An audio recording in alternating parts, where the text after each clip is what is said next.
Allez, c'est parti pour la suite. Troisième épisode de la série Nous sommes tous foutus.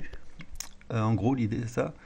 Là, c'est notre série d'articles que vous pouvez retrouver dans les favoris partagés. News 22 04 13.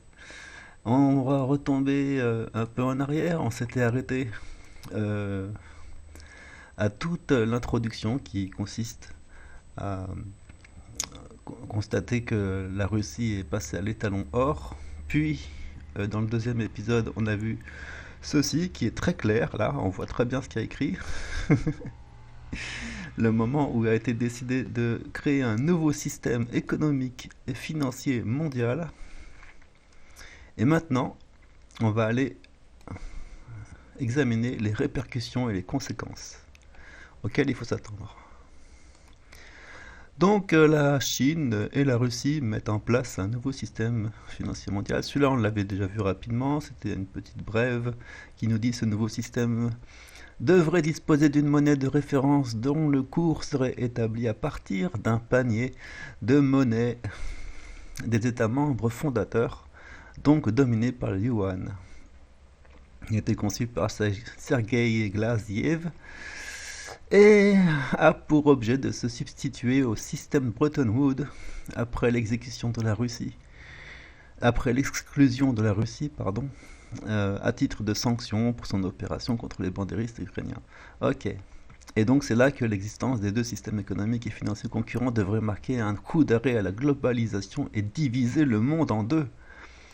D'où le terme de schisme qu'on va utiliser, qu'on va sûrement ausculter. Alors, on a vu à la Star Crook, on a été aussi voir cette partie-là qui nous explique les retombées en cascade, donc des sanctions bancaires. Donc là, on est dans la partie précédente. C'était en gros les retombées en cascade, c'était que premièrement, ils ont demandé à être payés en roubles, et deuxièmement, ils ont accolé le rouble au prix de l'or. Et là, forcément, signe de divorce entre les États-Unis et le Golfe, ça c'est une des premières conséquences. Tout de suite, hein, on a vu un nombre de pays ou comme la Turquie par exemple, qui est typiquement reconnue pour être vendue au plus offrant, et qui change de veste 2 fois par jour en moyenne. On ne sait jamais dans quel camp il se place. Donc c'est pas du tout fiable. Mais en tout cas, la plupart des pays maintenant sont retournés vers la Russie en disant ok, d'accord, bon bah c'est là qu'est la thune. C'est pas dur à comprendre. Ukraine, la grande manipulation, article de Thierry Messant. J'aime bien quand il dit alors que les révélations se multiplient sur les exactions commises par les bandéristes ukrainiens, durant les 8 dernières années, les Occidentaux continuent à ne percevoir que la souffrance des populations civiles ukrainiennes. Elles ignorent tout des causes profondes de la guerre, tout autant que les événements qui ont conduit le Kremlin à la déclencher. Peu importe, les bandéristes sont en train de perdre, bon ça on s'en fout. C'est vraiment une longue série d'articles, il y en a eu d'autres encore qui sont parus après. Et ça aussi, on avait déjà fait un petit tour rapidement, la guerre proprement dite, la guerre diplomatique, la guerre économique et financière, et la guerre idéologique. Ok. Alors, non, parce qu'on va venir à des choses importantes. Poutine met le roi Biden en échec. Intéressant, oui, on a vu vite fait. Alors, euh, éditorial synthétique, Bruno Berthez. C'est toujours intéressant, il est très synthétique en effet. Nous, en gros, dans cet article, il fait le tour de la situation à ce moment-là, le 24 mars. Euh, mais c'est intéressant parce qu'il prend le truc en partant de loin. Euh, Comment la Russie a dégommé le dollar américain. Voilà, là on commence à parler sérieusement. Déjà, au moins, il va pouvoir, lui, nous donner une petite définition de ce dont on parle précisément. Alors déjà, introduction, en début de semaine, la Russie a annoncé que les pays figurant sur la liste, etc., de facto, le rouble s'est trouvé également imposé comme monnaie de réserve dans l'économie européenne, tout comme l'est le pétrodollar au Moyen-Orient. Mais attendez, il y a plus sur le front des devises. La semaine prochaine, la Russie et la Chine offriront un accès facile au plus grand marché du monde via les transactions bon marché. Sécurisé, traçable, instantané, exempte de manipulation gouvernementale, des fluctuations monétaires, d'embargo et de sanctions. Donc un circuit monétaire fiable. Ce qui est intéressant, alors il nous explique ici l'histoire du DTS, puisque c'est ça la question.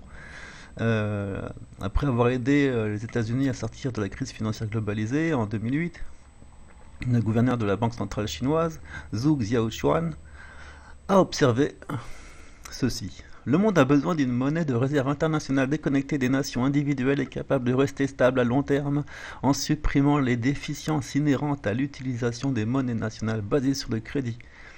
Donc, son idée, c'est que idée qui a été approuvée par le prix Nobel nanin, Robert Mundell et Joseph Stiglitz, qui est vraiment une référence internationale historique, ont approuvé cette idée. La création d'une monnaie mondiale redonnerait une cohérence nécessaire au système monétaire international, donnerait au FMI une fonction qui l'aiderait à promouvoir la stabilité et serait un catalyseur de l'harmonie internationale. Mais c'est pas tout à fait le plan du FMI de faire ça. L'harmonie, c'est pas son truc. Donc, historique du DTS en gros. Progressivement, la dédollarisation a été un terme qui est apparu après 2008 et qui a été de plus en plus important et qui a été travaillé de longue date et avec beaucoup d'énergie. En gros, en 2012, Pékin et Moscou ont commencé à évaluer les monnaies par rapport à un panier international de devises et de matières premières. En 2014, le FMI accorde le premier prix en DTS. En 2016, la Banque mondiale émet la première obligation en DTS. En 2017, la Standard Chartered Bank a émis les premiers billets commerciaux en DTS. En 2019, toutes les banques centrales ont commencé à déclarer leurs réserves et devises en DTS. Donc c'est notre monnaie mondiale. Ce qui nous amène à le DTS constitue une alternative attrayante au dollar américain qui est devenu toxique pour à peu près tout le monde en fait. Les 143 États membres de la ceinture et route. En tout cas, je ne sais pas si là à ce moment-là il parle de. Non, il parle de la vraie BRI. Alors, ils ont tout le temps utilisé le terme BRI pour Belt and Road Initiative, mais en fait là on parle de la banque des règlements internationaux. C'est la vraie BRI. Donc, une alternative attrayante pour la BRI, l'Organisation de coopération de Shanghai, l'OCS, etc., etc. Dont aucune ne compte les États-Unis parmi ses membres. Et tous comptent la Russie parmi ses membres à part entière, ou en tant que correspondant. Alors du coup, je corrige. Non, c'est pas la Banque des règlements internationaux, puisqu'il n'y a pas les États-Unis dedans. On parle bien de la Belt and Road Initiative ici. Ouais, bah oui, il faut suivre. Hein. Voilà, c'est très important de voir pourquoi le dollar est abandonné et comment, grâce à quoi. Là, on avait l'interview de Michael Hudson par le Sacker, on l'avait rapidement vu, même longuement. Le jour où le pétrodollar est mort, Dimitri Orlov, un petit coup. Allez, un petit coup. En gros, il nous dit, alors, le 23 mars, la Russie annonce qu'elle a refusé d'accepter des paiements or en rouble. Donc, en réponse, le rouble s'est immédiatement renforcé. La liste des pays, des nations hostiles qui doivent payer en rouble sont donc alors Australie, Albanie, etc., Grande-Bretagne, nanana, tout le monde, nous, les autres, Monaco aussi, Corée du Nord. Il y a beaucoup de nations hostiles, Taïwan évidemment, Ukraine, Monténégro, Suisse, Japon. Suisse, hein, parce que depuis quelques temps ils sont plus neutres. Et donc voici aussi la liste des exportations stratégiques de la Russie, qui est la caverne d'Alibaba du monde. Donc en gros pétrole, gaz naturel, blé, engrais, tisane, saphir pour la fabrication de semi-conducteurs, nickel, uranium enrichi, moteur de fusée entre autres. Et donc les nations hostiles sont incapables de poursuivre leurs activités habituelles. Donc elles n'ont aucun moyen de s'en sortir ou d'acheter ces produits autrement qu'en achetant des roubles et elles ne peuvent pas acheter tous ces roubles. Un retour au commerce en dollars semble peu probable, évidemment, vous pouvez toujours rêver. Qu'est-ce qu'il leur reste aux États-Unis? Ils ont des stocks d'or, mais on ne sait pas trop combien. Et donc la seule solution, il explique que il ne reste plus que le démembrement des actifs. En gros, ils vont devoir vendre ce qu'ils peuvent. Mais c'est vraiment pour dire que de toute façon, c'est une époque intéressante, n'est-ce pas? Bah, ils sont dans la merde, hein, c'est ça que ça veut dire. Tu fais le calcul. La Russie vient de briser le dos à l'Occident, arrimage du rouble à l'or. Tom Longo, je crois qu'on a fait un petit tour sur celui-là, déjà. C'était là où il sortait une liste de trucs, je crois. Tac tac, ah ouais, voilà, avec son Boeing. Et donc c'est là qu'il nous dit Davos, l'horloge tourne. Non, notamment il nous dit le truc le plus important, oui, la guerre sans fin est terminée. Voilà, ça c'est le plus important. La Fed et son plan de retrait de dollars, cela permettrait de contenir le prix de l'or pendant un certain temps et d'empêcher la BCE de compenser la hausse des rendements des euro-obligations par une augmentation des réserves d'or dans son bilan. Mais bon, non. La garde est sur le point de se faire déchirer aux coutures. Ouais, bon, voilà. Mais attends, il y a mieux. Le rouble, le dollar et le prix de l'or, qui gagnera la partie d'échec économique? Ah ouais, on l'avait vu aussi. Décidément, on a vu plein de trucs. Ce qui va nous amener à la suite. Celui-là aussi. La guerre contre le pétrodollar, le rouble adossé à l'or pourrait changer la donne? Oui, en effet. En quoi? Bonne question. Dans cet article, donc, Vladimir Aspakovitch fait un bilan extrêmement technique sur la situation. Sur- donc, quelles sont les conséquences de lier la monnaie à l'or? Et en quoi ça constitue un changement de paradigme, mais ça c'est une question beaucoup plus vaste. Pour l'instant, il nous montre juste principalement. Alors, à chaque question, il y a une réponse extrêmement intrigante, intéressante, pertinente. Pourquoi la fixation d'un prix fixe pour l'or en rouble est-elle importante? Réponse. Principalement, le rouble a donc maintenant un plancher par rapport au dollar américain en termes d'or. Il est parfaitement sécurisé sur ce niveau-là. Alors au début, il donne le niveau des équivalences des arrimages entre l'or et le rouble, qui peuvent aussi peut-être changer, mais en tout cas c'est quand même très fixé. Et le plus important, c'est que si les marchés occidentaux de l'or papier tentent de faire baisser le prix de l'or en dollars américains, ils devront également essayer de l'affaiblir en rouble, enfin d'affaiblir le rouble. Sinon, les manipulations papier pourraient apparaître au grand jour, c'est-à-dire qu'il n'est plus possible de procéder à des manipulations des prix. Et ça, c'est le plus important. Qu'est-ce que ça signifie pour le pétrole? Ça aussi. Il faut dire que le pétrole est comme les matières premières, et comme l'or, et comme le rouble, ils sont tous arrimés l'un à l'autre. Donc finalement, il peut carrément fixer le prix du pétrole en or. Euh, et l'intérêt, bah, ça va être la question suivante. Qu'est-ce que ça signifie pour le prix de l'or? Du coup, bah, forcément, il va augmenter. Ça, c'est évident. Il l'explique de cette manière. Les acheteurs se précipiteraient alors pour acheter de l'or physique afin de payer les exportations de pétrole russe, ce qui créerait à son tour d'énormes tensions sur le marché de l'or papier de Londres et de New York, où l'ensemble de la découverte du prix de l'or repose sur de l'or synthétique et que les dérivés du prix de l'or non alloué, réglés en espèces et garantis de manière fractionnée. J'ai pas suivi la phrase, mais en gros, je m'excuse. Je suis pas très versé en économie à la base. Je suis obligé de me forcer, hein. Mais l'idée, c'est que, évidemment, le prix de l'or va monter. Qu'est-ce que ça signifie pour le rouble? Quelle question?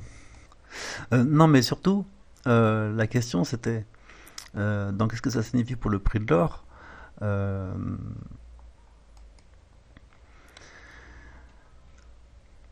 Bon, il faut lire toute la phrase. En jouant sur les deux tableaux de l'équation, c'est-à-dire en liant le rouble à l'or, puis en liant les paiements énergétiques au rouble, la Banque de Russie et le Kremlin modifient fondamentalement l'ensemble des hypothèses de travail du système commercial mondial, tout en accélérant le changement du système monétaire mondial. C'est ça le principal truc. C'est comment avec une toute petite règle du jeu qui change, on modifie l'ensemble du système. Et c'est ça qui est extrêmement puissant dans cette réaction stratégique. contre les sanctions initialement. On peut présumer que c'était prévu d'avance, planifié, que ça allait finir par arriver un jour ou l'autre. Mais en tout cas, c'est comme ça que l'histoire s'est faite. Il a fallu réagir vite et agir correctement et faire ce qu'il faut pour que les gens puissent continuer à vivre. Donc ça a été décidé comme ça. Alors du coup, qu'est-ce que ça signifie pour le rouble? Ben, en toute logique, si une majorité du système commercial international commence à accepter ces roubles pour les accords de paiement des produits de base, cela pourrait propulser le rouble russe au rang de monnaie mondiale directement. Dans le même temps, toute décision de la Russie d'accepter de l'or directement des paiements pétroliers entraînera l'afflux d'or international dans ses réserves, ce qui renforcera, en tout cas renforcera le bilan de la Banque de Russie. Et donc le rouble, de toute manière. Ils sont gagnants sur tous les tableaux. Donc lui, il explique qu'il est peut-être prématuré de parler d'un étalon or officiel pour le rouble, mais la Banque de Russie a sans doute envisagé un rouble de à l'or. C'est ce qui va se passer, c'est ce qui se passe. Conséquences pour les autres monnaies, eh ben ça va faire mal. En tout cas, ce qui est le plus important à noter, c'est comme je disais tout à l'heure, on retourne sa veste vers là d'où vient le vent. Et notamment, ben, si la Russie commence à accepter le paiement du pétrole en or, d'autres pays pourraient ressentir le besoin de lui emboîter le pas. Et c'est comme ça que, Émirats arabes unis, le Qatar, tous les pays du BRICS, les pays de l'Eurasie, suivent également tout ça de près. Si la disparition du dollar américain est proche, tous ces pays voudront que leur monnaie soit bénéficiaire d'un nouvel ordre monétaire multilatéral. Et quelles sont les sanctions pour le dollar américain, les conséquences pour le dollar américain? Eh bien, tout simplement, alors lui, s'il est encore trop tôt pour dire comment le dollar sera affecté, il sortira de cette période plus faible et moins influent qu'auparavant, ça c'est sûr. Euh, mais bon, surtout, ce que nous voyons, c'est le début de la fin de ce vieux système vieux de 50 ans et la naissance d'un nouveau système monétaire multilatéral soutenu par l'or et les matières premières. Donc le gel des réserves de change de la Russie a été l'élément déclencheur. Les pays géants du monde, forts en matières premières, tels que la Chine, etc., peuvent maintenant penser que c'est le moment de passer à un nouveau système monétaire plus équitable. Et c'est pas une surprise. Donc voilà. Ce qui est intéressant, c'est comme on en discutait encore l'autre jour, c'est que les décisions de la Banque de Russie de lier le rouble à l'or et de lier ses paiements des matières premières au rouble constituent un changement de paradigme que les médias occidentaux n'ont pas encore vraiment saisi, ni eux, ni les politiciens, hein, parce que là on est en pleine élection présidentielle, ils en ont rien à foutre de ça, ils comprennent même pas. De toute façon ça date d'il y a 3 semaines, 2 semaines, eux ils étaient occupés ailleurs, donc le monde a changé entre temps, c'est marrant, le monde a totalement changé d'une semaine à l'autre. Et donc tout le monde n'est pas encore au courant, ni même les politiciens, et encore moins les électeurs qui vont choisir ces politiciens. Donc voilà, au fur et à mesure que les dominos tombent, ces événements pourraient se répercuter de différentes manières. Augmentation de la demande d'or physique, explosion du marché de l'or papier, un prix de l'or évalué, abandon du dollar américain, augmentation des échanges bilatéraux de produits de base entre les pays non occidentaux dans les monnaies autres que le dollar, etc. Voilà ce qui s'est passé. On a un peu le côté technique de la chose, c'est toujours intéressant. Là, c'était notre super bon article de la dernière fois, de l'épisode 2. On voit le penseur, le fondateur du nouveau système économique. Pepe Escobar, il y a toujours des noms originaux pour décrire les choses. Lui, il appelle ça le rouble gaz. Allez-y. Donc là, il va revenir sur des points antécédents à tout ça, sur les discussions entre les gens. Le rouble gaz est devenu la devise du jour basée sur les matières premières. Si l'Europe veut du gaz, il lui suffit d'envoyer ses zéros sur un compte. Ouais, ça, c'était vraiment la discussion. Ok, et le plus intéressant, c'est au-delà du rouble gaz. Ce n'est que la première pierre concrète d'une construction d'un système financier monétaire international alternatif en tandem avec de nombreux autres mécanismes, Swift, etc. Enfin, alternatif à Swift. Et ce qui était intéressant, on va passer directement à la conclusion qui est fatale, comme d'habitude. À tout un système. Ah ouais, oui, il explique que de toute façon tout le système est basé sur les importations russes, donc si on perturbe ces importations, tout le système s'effondre quasiment, hein. Et si on perturbe ce système, voilà, on obtient des turbulences terribles. L'inimitable Andrei Martyanov, qui est vraiment admiré de beaucoup de tous ceux qui le lisent et qui le connaissent à chaque fois, a résumé la situation de la manière suivante. Deux choses seulement définissent le monde, l'économie physique réelle et la puissance militaire. Parce que lui, son truc à Martyanov, c'est la puissance militaire. C'est un pro de ça. Et pour lui, la puissance militaire est le dérivé de l'économie physique. Donc tout le reste, qui est dérivé de la puissance militaire, sont des dérivés, quoi. Et on ne peut pas vivre que de dérivés. Voilà, j'étais un peu massacré sa phrase, mais on a bien compris son idée. L'idée, c'est que et l'idée de Pepe Escobar, c'est vraiment une prise de recul là-dessus. Le casino turbo-capitaliste, c'est vraiment un casino, on l'a longtemps appelé comme ça. La finance, hein, croit que son propre récit de dérivé, qui n'a rien à voir avec l'économie réelle, enfin, voilà, il croit vraiment en son propre récit du dérivé.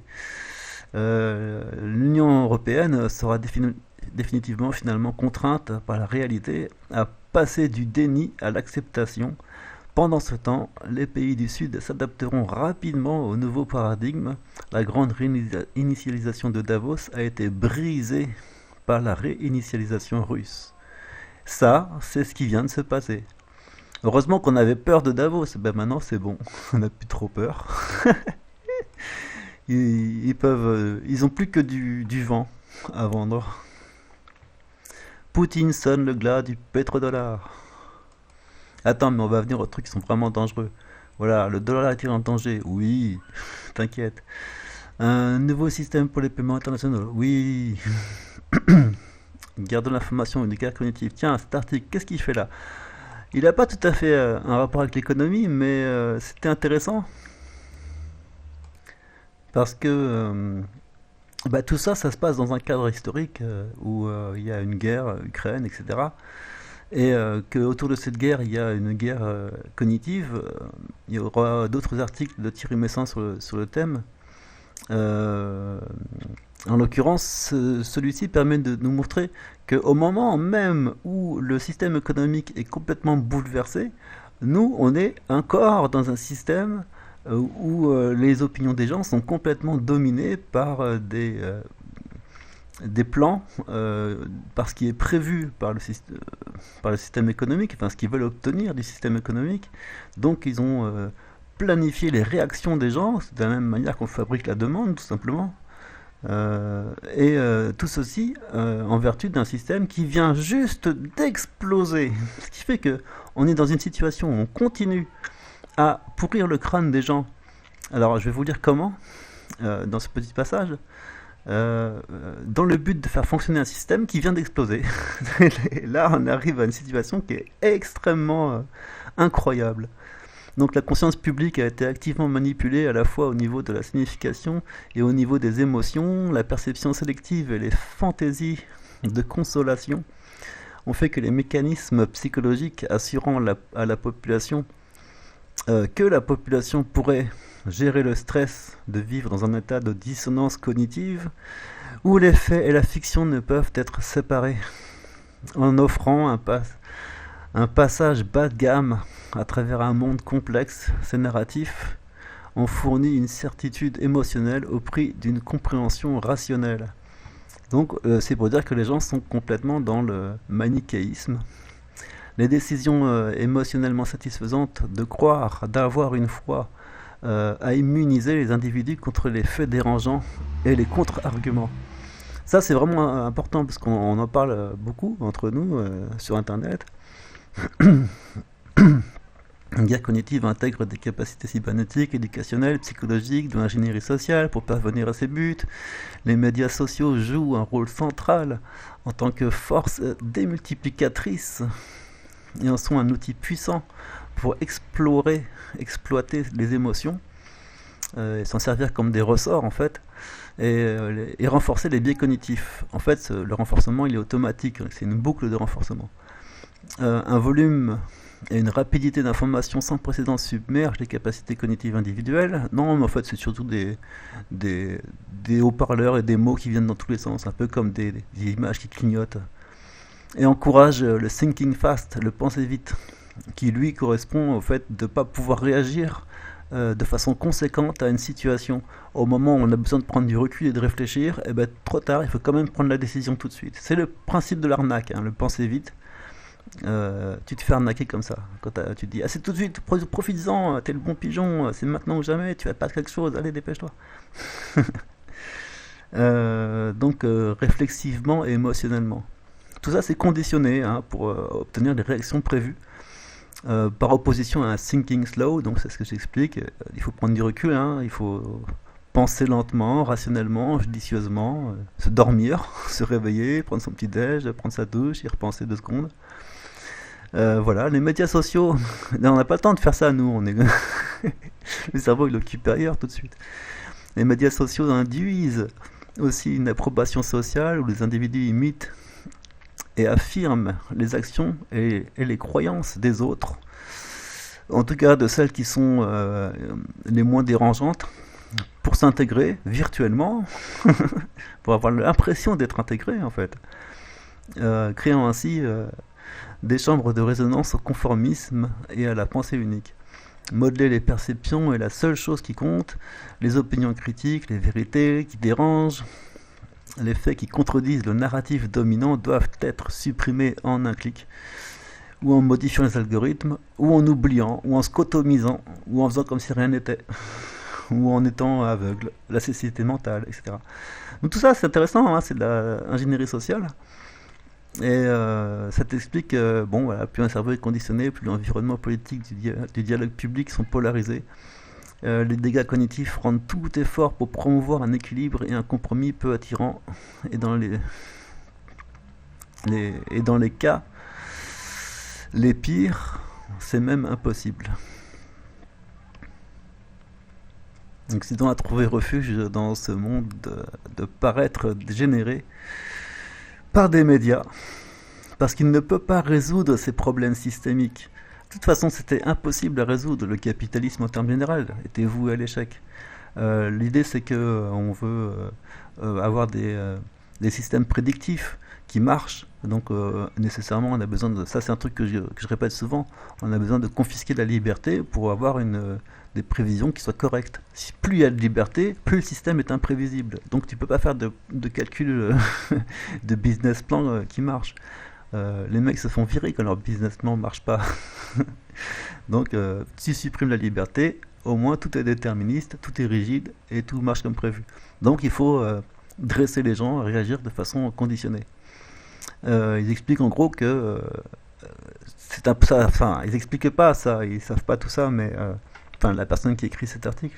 Mais en gros, ce qu'il appelle le problème systémique, c'est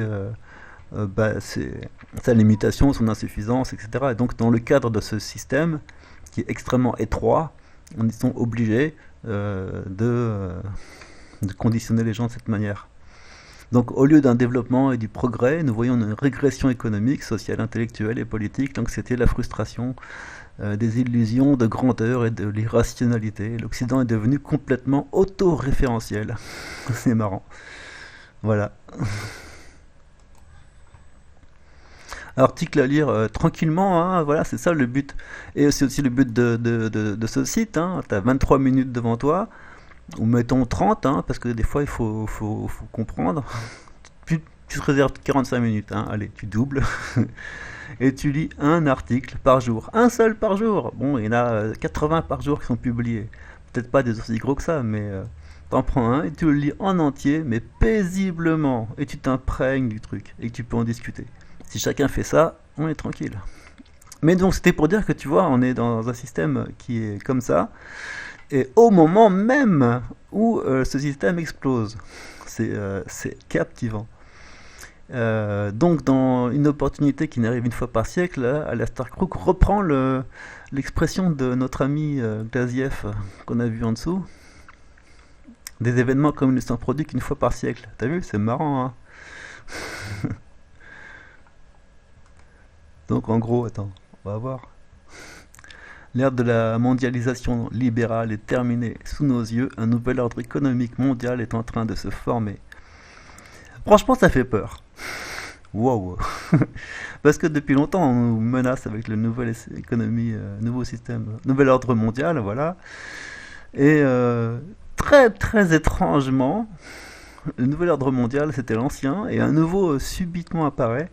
Là, bon, voilà quoi. Il y a deux théories. La théorie, c'est que c'était inattendu, et l'hypothèse numéro 2, c'est que c'était prévu. Je sais pas. Mais bon, il faut suivre ce qui se passe. Qu'est-ce qu'il nous dit, lui? Tatintin. Attends, je vais trouver un truc. Ce qu'il y a, c'est que... Ah bah, il fait un petit tour. Tu vois écrit Tina, tu t'arrêtes. Le cœur de trope habituel est arrivé. Oh non, pas un autre récit de dédollarisation. Tina, c'est quoi déjà? Attends. En gros, c'est bah ouais, il n'y a pas d'alternative. There is not alternative. C'était vraiment le mot d'ordre de l'ordre mondial. Il n'y a pas d'alternative, c'est nous les boss. Il n'y a pas d'alternative au dollar comme monnaie de réserve. Très bien, ok. Nous savons tous que la valeur totale de l'or, telle qu'elle est évaluée actuellement, est bien trop faible pour soutenir une monnaie d'échange ou un commerce mondial entièrement adossé à l'or. Et, soit dit en passant, il ne s'agit pas de mettre fin au dollar en tant qu'instrument commercial, non, il s'agit de signaler une nouvelle direction à prendre. Ce qui nous intéresse, c'est que là, à un moment donné, il va nous parler de notre ami Sergei Glaziev. Quelle est la direction à prendre? Après l'histoire actuelle des confiscations des réserves en dollars, Sergei Glaziev, supervisant la planification de l'avenir monétaire de la Commission économique eurasiatique, CEE, a déclaré sans embâche: je ne pense pas qu'un pays voudra utiliser la monnaie d'un autre pays comme monnaie de réserve. Nous avons besoin d'un nouvel outil. Nous, la CE, ça fait marrer parce que Communauté économique européenne, c'était un ancien truc qui a péri. C'est la nouvelle CE. Mais j'espère que ça va pas être autre chose. Enfin bon, ça promet d'être autre chose quand même, hein. C'est d'un autre niveau, hein. Nous travaillons actuellement sur un tel outil qui peut d'abord devenir une composante moyenne pondérée de ces monnaies nationales, a-t-il déclaré. Eh bien, à cela, nous devons ajouter, de mon point de vue, qu'il y a aussi les matières premières négociées en bourse, non seulement l'or, mais aussi le pétrole, le métal, les céréales, l'eau. L'eau, putain, l'eau quoi. Une sorte de bundle de marchandises avec un système de paiement basé sur des technologies numériques modernes de blockchain. On l'avait lu en plus, ce passage. En d'autres termes, l'ère de la mondialisation libérale est terminée. Sous nos yeux, un nouvel ordre économique mondial est en train de se former, un ordre intégral dans lequel certains États et banques privées perdent le monopole privé sur l'émission de la monnaie.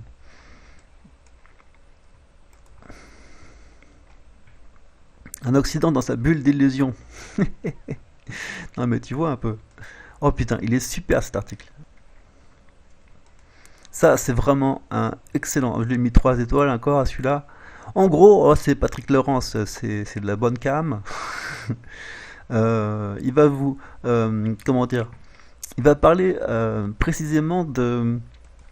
C'est dans le domaine psychosocial. Je pense qu'il y a un terme là-dessus. Là, je lui ai mis un tag. La façon de percevoir... comment dire? C'est en référence au fait d'être dans une hypnose, ce que j'appelle souvent la zombification. C'est important, la zombification.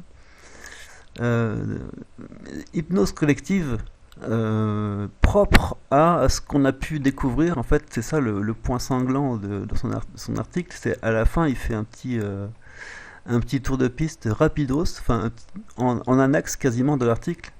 Il parle d'un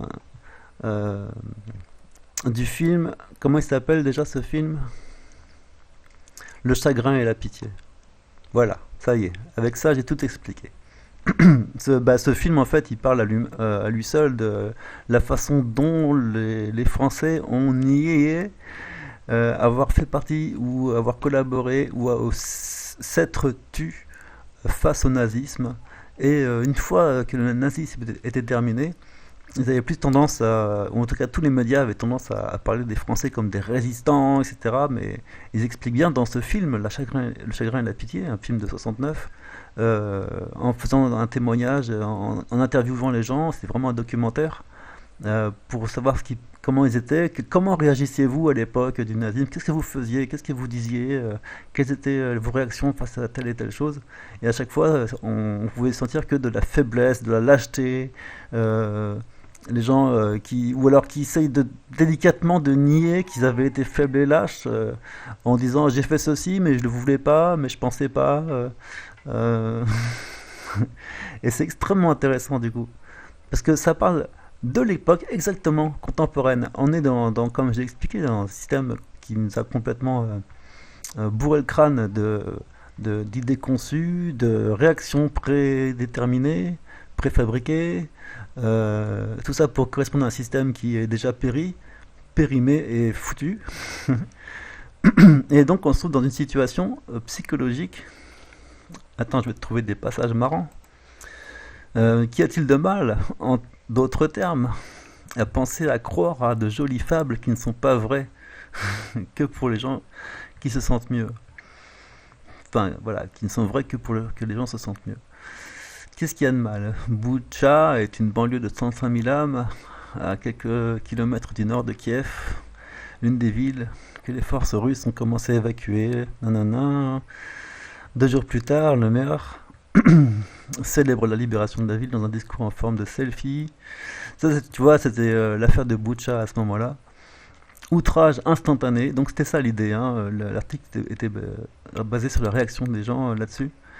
Euh, où on est encore à ce moment-là plongé au cœur de l'histoire en cours, au jour le jour, où notamment on a des faits qui sont parlants d'eux-mêmes et on a des réactions officielles commandées par les médias qui sont en totale dissonance cognitive, comme le disait l'autre, par rapport à la réalité. Et c'est affolant. C'est extrêmement affolant. Bon, en tout cas, c'est un article qui est super bien écrit. Donc c'est sympa, on va pouvoir revenir au truc récent sur le thème le dollar va dévorer l'euro. Ah ben voilà, là, on passe aux choses sérieuses. Vraiment, c'est là que je voulais en venir. Et encore, c'est même pas celui où il parle de ce qui va arriver ensuite, mais déjà, il explique, il commence déjà à penser, c'est vraiment la suite de l'interview de Andrei, ça. On sent qu'il a été inspiré par ses réponses, où il pose des questions lui-même. La baisse prévisible du taux de change dollar-euro, il convient d'examiner comment cela est susceptible d'affecter la balance des paiements. Et donc le taux de change, attends, tu vas voir. Le dollar vis-à-vis des devises du Sud. La question c'est que là il nous explique en gros l'émission des DTS par le FMI, mais en gros c'est toujours assorti de conditions. Le FMI a sa propre politique de sanctions qui n'obéissent pas à la politique américaine. La première demande des États-Unis sera que ces pays boycottent la Russie, la Chine, etc. Donc ils veulent embrigader l'Afrique dans leur folie. Notamment, ils prévoient quelque part que voilà, la prochaine Ukraine, un pays d'Afrique sera la prochaine Ukraine, et il y aura sûrement un proxy de la même manière. Ils vont refaire la même stratégie en Afrique, dans le même but. Qu'en est-il pour l'Europe? Les syndicats grecs manifestent déjà contre les sanctions imposées. En Hongrie, machin, entre-temps, il s'est fait réélire depuis. Ah bah oui, il vient de remporter l'élection. Après, il s'est fait punir, d'ailleurs. Euh, on a commencé à accepter le paiement de gaz russe en rouble. Euh, Et quelque part dans cet article aussi, il parlait du fait qu'il commence, enfin une idée qui apparaîtra dans un article suivant, mais qui est germé ici, c'est que l'Europe ferait bien mieux au final d'abandonner l'euro et de directement passer au dollar. Tant qu'à faire, quitte à être totalement dans la merde, autant y aller à fond. C'est ça qu'il explique, hein, l'euro c'est déjà même plus la peine. Déjà que le dollar c'est prévu pour être mort, mais alors l'euro c'est fini totalement. Et le vrai problème est qu'au moment où le monde comprendra ce qui se passe, la fracture mondiale aura déjà permis à la Russie, la Chine et l'Eurasie de créer un véritable nouvel ordre mondial qui n'a pas besoin des pays de l'OTAN et qui a perdu confiance et l'espoir des gains économiques mutuels avec eux. Le champ de bataille militaire sera jonché de cadavres économiques. Là, on sait que le dollar va dévorer l'euro, ça veut dire l'Europe va exploser. Installez-vous confortablement et assistez en direct au suicide de l'Union Européenne. Tadam. Ah, trop drôle. Si l'objectif des États-Unis est de renverser l'économie russe par des sanctions et l'isolement, comment se fait-il que ce soit l'UE qui s'effondre économiquement, hein? Pensons aux conséquences économiques catastrophiques à venir qui seront ressenties par les Européens dans leur vie quotidienne. Mais pas les 5% les plus riches, hein, t'inquiète, eux ils sont tranquilles. L'inflation dévorant les salaires et les économies, fracture de l'énergie. Enfin, j'ai dit fracture, mais c'est vrai aussi, hein. Enfin, les factures d'énergie.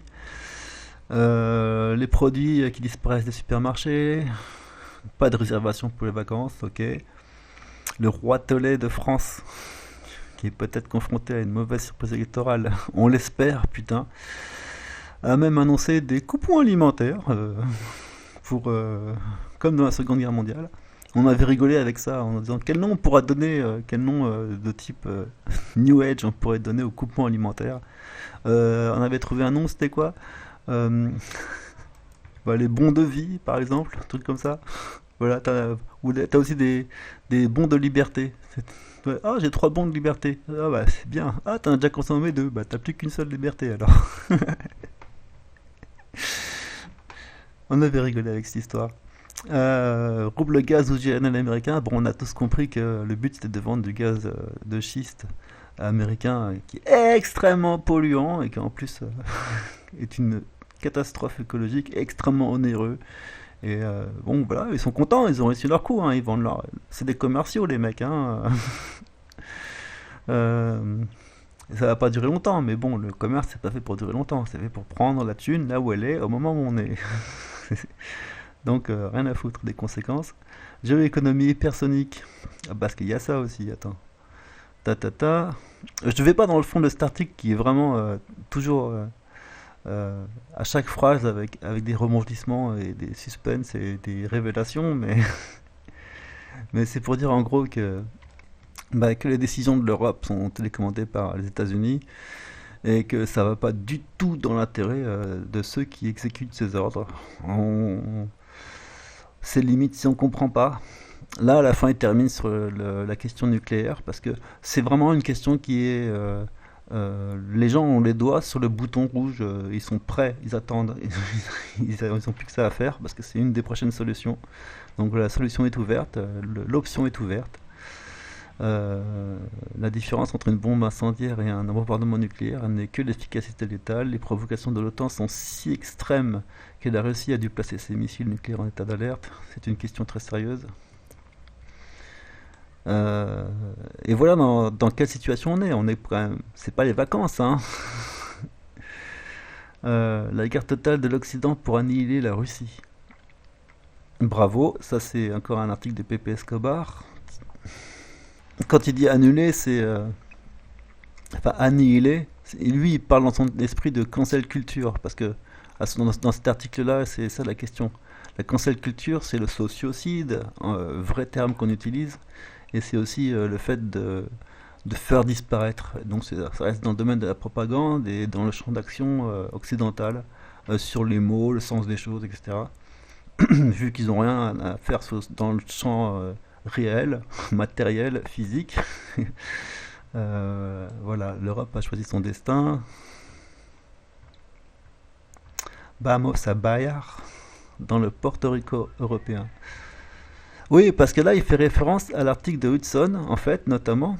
Alors, je sais pas pourquoi je l'avais pas vu tout à l'heure, parce que j'attendais ce passage précisément, où Hudson expliquait que l'Europe est condamnée à devenir un de ces fameux pays, comme le Porto Rico, euh, comme, enfin, la ville de Porto Rico, et tous ces pays d'Amérique du Sud qui sont dans une pauvreté extrême, dans des bidonvilles, qui sont...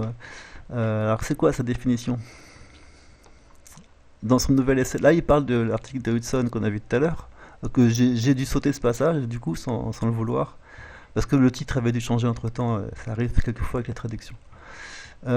Soutient à moitié en plaisantant que l'UE pourrait tout aussi bien renoncer à sa monnaie et continuer à exister en tant que version de Porto Rico en un peu plus grande. Après tout, l'Union européenne a cessé d'être un État politiquement indépendant. Elle commence à ressembler au Panama et au Libéria, des centres bancaires offshore, des pavillons de complaisance, qui ne sont pas de véritables États, parce qu'ils n'émettent pas leur propre monnaie, mais utilisent le dollar américain. Voilà, en phase avec bon nombre d'analystes russes, chinois et iraniens, Hudson avance que la guerre en Ukraine, en fait, replacée dans le contexte de la nouvelle guerre froide, est susceptible de durer au moins une décennie, si ce n'est deux, car les États-Unis entendent la lutte entre le néolibéralisme et le socialisme, c'est-à-dire le système chinois et le système mondial maintenant. Voilà, pour en faire un conflit mondial. De toute façon, les Américains, ils détestent le socialisme, ils sont antisociaux, c'est le terme, et leur pire ennemi, c'est que les gens coordonnent leur action. Parce qu'évidemment, c'est contre-productif quand tu veux avoir ça s'appelle, enfin, une certaine verticalité du pouvoir et une hiérarchie. Donc c'est anti-hiérarchique le socialisme. Donc, ça va pas du tout avec l'intérêt des gens qui veulent se sentir les plus forts. Voilà, tout simplement. Donc il ne fait aucun doute, comme l'affirme Hudson, que l'économie mondiale est en train de s'enflammer avec l'instrumentalisation du commerce par les États-Unis. Pourtant, du bon côté de l'histoire, nous avons le rouble gaz, le pétro-yuan et un nouveau système monétaire financier conçu dans le cadre du partenariat entre l'Union économique eurasienne et la Chine. Et c'est en quelque sorte quelque chose aucune, pourquoi aucune, je sais pas, aucun minable, ah ouais d'accord, pardon, je te refais, je te la refais, ok, je te la refais, et c'est quelque chose qu'aucune minable guerre culturelle d'annihilation ne peut effacer. Ceci là, le fait que on est totalement bah, c'est ce que j'explique depuis le début, hein. Mon analyse est parfaitement correcte, hein. Les Occidentaux, ils sont dans le verbiage et les Orientaux, en termes général, et pays du Sud aussi, ils n'ont pas l'esprit pollué comme nous, Parisiens, etc., par des termes qui viennent se superposer les uns aux autres comme des couches superficielles et du coup les mots ne veulent plus rien dire. Non, non, non, pour eux, ils parlent de choses réelles, quoi, et donc ils sont dans le réel. Nous sommes dans le virtualisme, un terme qui est très utilisé par Philippe Grasset. Lisez ce texte, si vous êtes européen, il va vous faire mal, vous allez souffrir, mais il faut le lire. Qu'est-ce qui dit ça? Attends. Oleg Makarenko. Makarenko. Ah ouais, voilà. Attends. Il faudrait obliger chaque pseudo-journaliste spécialiste du Covid, de la monnaie, de la finance, de l'économie, de la géopolitique, de la diplomatie, bref, chaque sténotypiste du service des élites à lire ce texte et à lui faire une interrogation écrite avec analyse critique. Ce texte de qualité expose un point de vue qui fait mal, mais vous devez le connaître. D'accord, bah là, attends, je le lis et je reviens. Bon, et notamment, excusez-moi, mais avec un titre aussi accrocheur, putaclic, noyé au milieu des sources que je vous ai données qui sont assez conséquentes et prestigieuses, il avait intérêt à s'accrocher pour être intéressant. Donc c'est sûr que ça fait un petit gap. On rediffuse tous les articles qui parlent des sujets qui nous intéressent. Donc de toute façon, me dire ça à moi, que attention, accrochez-vous, il faut tout lire, nanana. Tout ça pour faire de la vulgarisation. C'est pas du coup très intéressant. Mais ça reste quand même un article. Donc du coup, c'est de la vulgarisation, hein. C'est pour ça que ça peut toujours permettre d'avoir une compréhension ou de rattacher des choses ensemble voilà, pour formaliser tout ça dans son esprit. Tiens, notamment, il y avait ça, je crois. La monnaie dite papier n'est en fait qu'un reçu, une promesse de livrer des marchandises dans le futur. Imaginez que vous apportiez à Sam un chariot de fumier. Sam vous fait un reçu. Moi, machin, passeport, m'engage à remettre à ici un iPhone 14 en parfait état. Le lendemain, vous êtes rasé. Vous venez chez Sam pour un iPhone et Sam vous dit: oui, mais vous êtes russe, sorti d'ici après je vous dis d'accord. Ok. Alors, ce qui est arrivé au dollar et aux euros, tout le village a vu que les reçus de Sam n'étaient pas fiables. Puis Sam n'a pas tenu sa parole. Ouais, voilà, c'est de cet avenant, hein. Donc, après, tu peux lire les emphases rapidement, mais bon, 300 milliards de dollars volés aux Russes, ok. Au 21e siècle, l'Occident, autrefois puissant, a enfilé un harnais de cuir. Oh, tu veux pas me faire chier, attends. Il y a deux, trois trucs qui sont intéressants quand même, hein. Attends, c'était quoi? L'Occident se considère comme le monde entier, ok. Nanana. D'accord. Non, bah, pardon, excuse-moi de vous avoir dérangé. Ciao, à plus. On est entre personnes sérieuses, tu vois, genre tu lis ça, Mikhail Ganmandi Egorov. Pardon pour la difficulté à prononcer son nom, mais là, tu vois, c'est des gens intéressants. Ben, faut voir, c'est intéressant enfin, c'est important de connaître l'auteur qui parle, hein. C'est vraiment ça qui va te dire la, la puissance de ce que tu peux rencontrer. Monde occidental, les ressources naturelles comme clé du nouveau système international. Alors, oui, si le monde est déjà dans un concept multipolaire depuis plusieurs années, nous avançons à pas certains vers un monde multipolaire, post-occidental.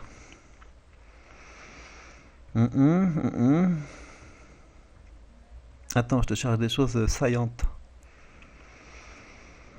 Nous approcherons de la fin. Le monde entier a été témoin du hold-up occidental vis-à-vis des réserves russes en Occident.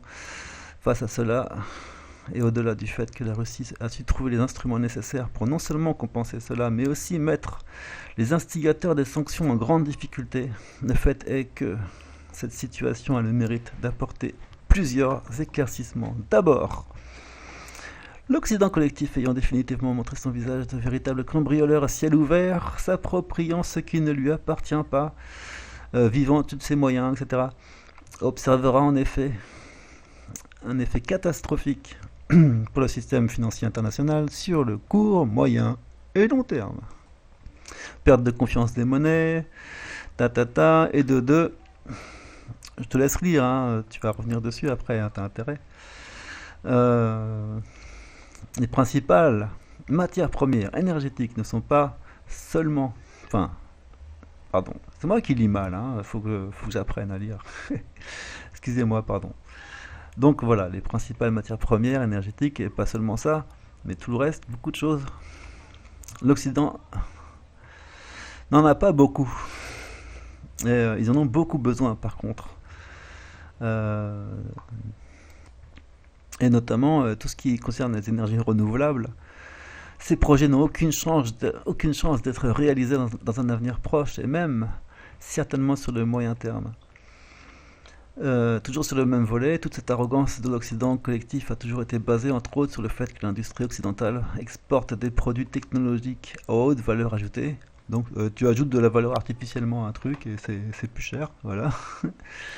C'est intéressant le passage sur les ressources renouvelables parce que les sources d'énergie renouvelables parce que effectivement alors là-dessus il y a vraiment un énorme article à trouver quelque part dans la base sur ce point, mais en résumé, en gros, l'idée c'est que le nucléaire c'est très bien, hein. Ça sert à ça. Le but c'était de produire de l'énergie propre et pas chère. Et le fait de prétendre qu'il faut absolument trouver d'autres solutions était un moyen de préparer une d'efficience énergétique afin de foutre le monde dans la merde, vraiment littéralement.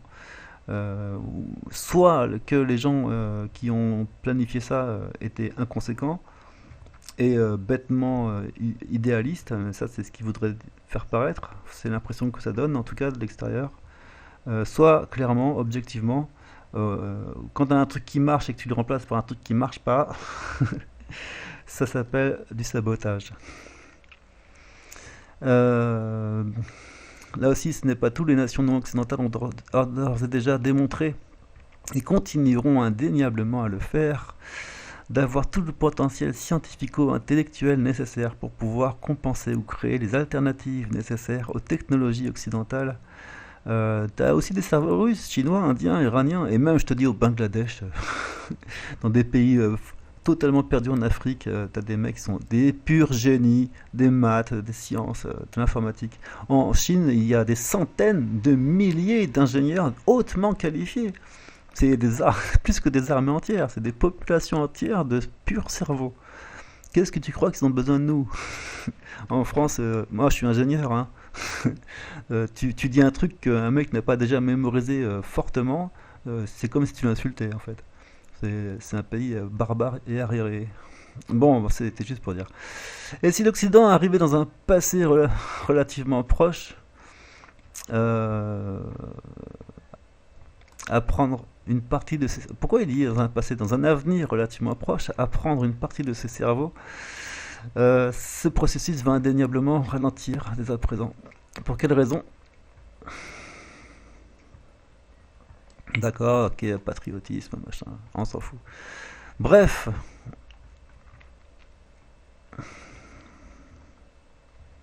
il ne sera plus question d'être un pôle d'attirance ou un pôle d'excellence pour l'Occident. Il aura de plus en plus de mal à obtenir des matières nécessaires pour son industrie, verrait l'apparition de concurrents à échelle mondiale, y compris dans la sphère technologique, si ce n'est pas déjà fait. On a des super bons ingénieurs hein, quand même, on a des idées, on a des super solutions, et même des trucs qui pourraient largement remplacer les GAFAM, les produits GAFAM. Et ça, c'est encore trop en avance sur notre temps, en fait, de faire ça. Pour l'instant, les gens ne jurent que par les produits GAFAM. Je pense qu'en Chine et en Russie et partout ailleurs aussi, ils ont tendance à faire pareil. Sauf qu'ils ont quand même plus de motivation que nous pour se rendre compte que il faut pas abuser quand même.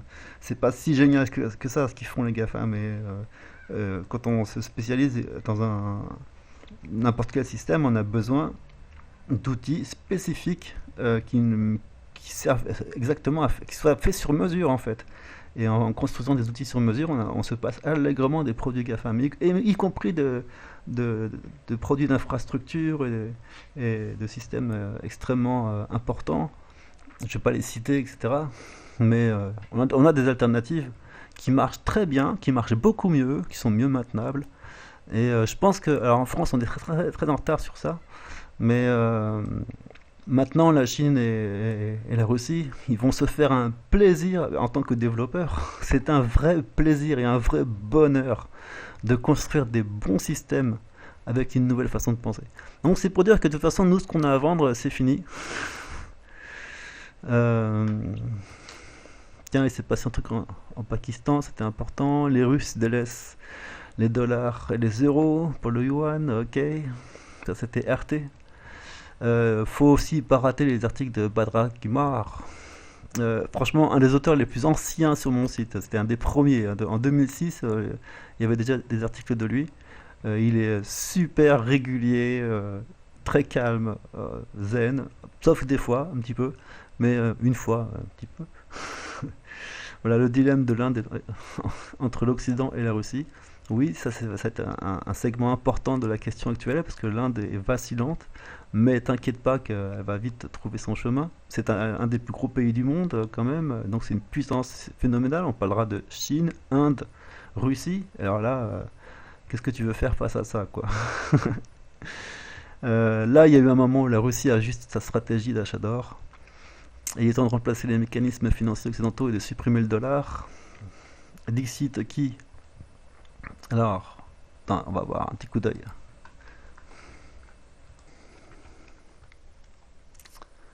Là, on a toute la clique, bonjour. Voilà. Xi Jinping, Vladimir, Bolsonaro, Modi, ici présent. Et alors lui, je ne connaissais pas, Afrique du Sud, et Ramaphosa. Ok. Groupe des BRICS. Bolsonaro, c'est marrant parce qu'on l'a tous détesté. Et vu son comportement dans l'affaire Covid, tout d'un coup, il a pris des points positifs. Et on s'est dit, ben, bon, il rase l'Amazonie, pardon. C'est d'une gravité infinie. Mm. Là-dessus, il faudrait lui donner des petits coups de pied dans les fesses, on va dire. Mais pour le reste, il s'est quand même tenu droit face à une dictature mondiale.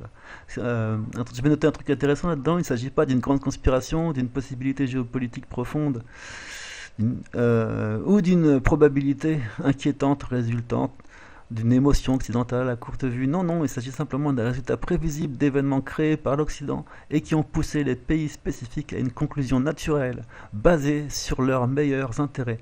C'est ce que je disais tout à l'heure, tu vois. Et là, on est entre personnes sérieuses quand même. La façon dont l'histoire s'est écrite sous nos yeux à l'instant, dans les semaines qui précèdent, c'est exactement ça. Les gens, et je comprends très très bien cette façon de penser, d'un point de vue stratégique, tu as une situation qui te pousse dans une impasse, et bah, qu'est-ce que tu fais? Bah, tu prends une chaise, tu montes sur la chaise, ça te permet de monter sur le mur et de passer derrière. Et t'as plus du tout d'impasse. C'est de la pure stratégie. Donc tu as des solutions simples qui permettent de se sortir de situations compliquées. Mais tout ça, c'est ça la diplomatie aussi, c'est le fait de garder son calme, son sang-froid, de réfléchir tranquillement, honnêtement, ouvertement, de dire les choses comme elles sont, et tranquillement, sans aucune excitation, sans émotion intense, sans s'énerver, en restant pragmatique, parce que c'est ça le maître mot de l'Orient, c'est d'être pragmatique, absolument rigoureux, stable, bien informé, cohérent, concret, c'est ça leur esprit. Et donc ils ont réagi de façon parfaitement logique et naturelle, en tout cas réfléchie. Voilà, ils ont le temps de réfléchir tranquillement, en quelques jours à peine, et à trouver une solution qui règle le problème. Ils sont juste partis ailleurs. Voilà, c'est tout. Et le but c'est de sauver les gens, voilà, que ça marche, que les gens vivent. Là-dessus, tu as le communiqué spécifique de Monsieur Siluanov. Bon, voilà sur les BRICS. Ok, je vous laisserai mater ça. On va arriver sur la fin. Effet boomerang, l'annulation des réserves russes entraînera la création d'un nouveau système monétaire international à la Starkrook. Le boomerang, c'est un mot qui a été très fortement répercuté récemment. Donc moi je m'amuse à calculer la fréquence d'apparition des mots, et donc boomerang est très utilisé. Et en fait c'est Medvedev qui était, en tout cas c'est ce qu'il explique dans cet article, l'initiateur de cette idée, pour vous dire non les gars, voilà ce qui se passe. Tu fais un truc, ça te revient dessus, c'est le karma, l'imminent crash boursier. Et voilà le but de tout cette truc. Alors tu as fait ça après, c'est à peu près les mêmes choses. Mais voilà où on en est maintenant. Conclusion. L'imminent crash boursier aux proportions bibliques. Parce que c'est ça, hein, la conclusion de l'histoire pour nous occidentaux. C'est là qu'on est. Qu'on le veuille ou non. La réalité est que la Réserve fédérale a une influence énorme sur le dollar. Elle peut continuer à imprimer des milliers de milliards de dollars, laisser l'inflation monter en flèche, resserrer la politique monétaire, et regarder le marché boursier s'effondrer. Mais qu'est-ce qu'elle peut faire d'autre?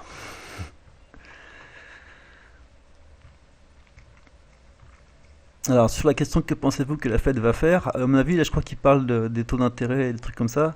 Il explique qu'ils vont quand même remonter un peu les taux, essayer de compenser l'inflation, un truc comme ça. Une dernière analogie, si vous... Qu'est-ce que je vais dire ça? Attends. Bon, c'est du Nasdaq et de la bulle boursière, donc ça je vous laisserai. Les statistiques officielles sur l'inflation sont élevées et elles sous-estiment l'inflation réelle si l'on tient compte de tous les articles introduit dans l'IPC au cours des 20 dernières années. Mais lorsque l'inflation, selon les statistiques gouvernementales, atteint 7 à 10%, c'est-à-dire deux chiffres, et ils n'auront tout simplement pas la possibilité de relancer la planche à billets. Donc, boucle de renforcement. Accord de la planche à billets.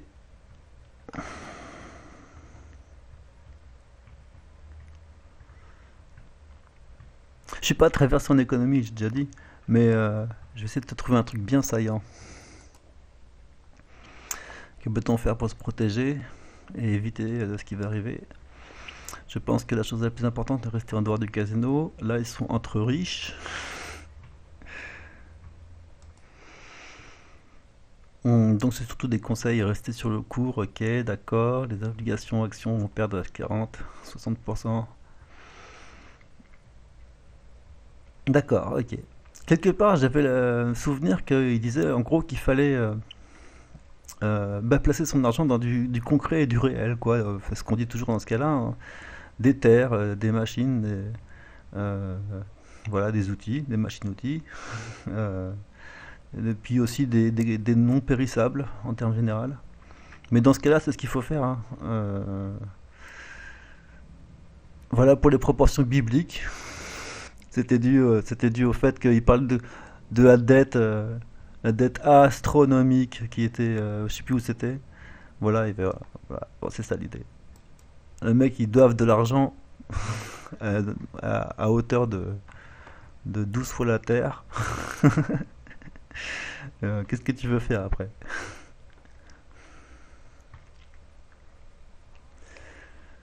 Les maquereaux de la guerre, c'est très bon article. La nouvelle monnaie de réserve mondiale basée sur les ressources, tatata. Tu vois, encore d'autres personnes qui en parlent, hein. J'ai beaucoup donc de sources sur ce sujet, notamment, bon, d'accord, que va-t-il se produire? Ce qui était marrant dans cet article, c'est que, alors, il fait certaines bonnes remarques à suivre sur euh, les prévisions possibles. Mais ce qui était marrant, c'est qu'à la fin, tu as des commentaires sur le texte, avec des points ici, et puis des notes. Poutine réalise aujourd'hui ce que Kadhafi voulait réaliser. Et là aussi, c'est très intéressant. Du coup, tu as un dossier assez complet sur ce sujet, avec beaucoup de recul. Conclusion d'aujourd'hui. Ça continue au-delà de l'article, en fait. C'est intéressant, c'est marrant. Années de provocation de la Russie finiront par franchir une ligne rouge. Oui, bah ça y est. Tout ce que le Kremlin a obtenu avec sa retenue de confiance dans la négociation a été d'intensifier le rythme des provocations.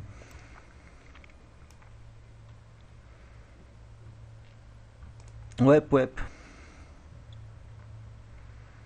Et ici, donc,